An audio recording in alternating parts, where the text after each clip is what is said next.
I think Wizards might be experimenting with ways to handle the legendary problem because there's a card in Secrets of Strixhaven that actually seems like it has a potential solution to the problem.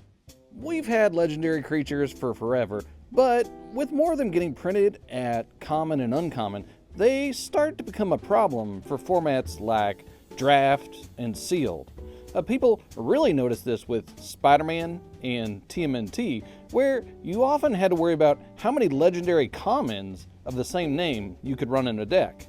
Wizard's solution might be to bring back a mechanic that I thought was basically dead. In fact, it's on my Forgotten Mechanics playlist.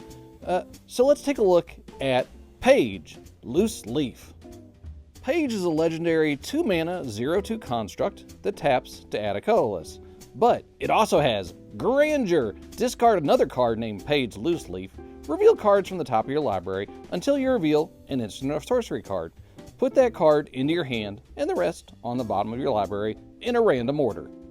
Adding Grandeur to this card does two interesting things. The first one is that it helps make the legendary rule less restrictive, as this card almost has free cycling.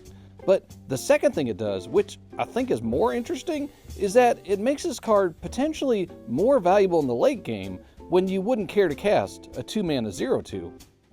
I think it's definitely a possibility that we see more common legendary creatures in the future with this ability, especially in Universes Beyond sets. It lets Wizards print more common legendary creatures without having to care about what happens with multiples. It might need a new name though, because a bunch of legendary commons don't really make me think of Grandeur.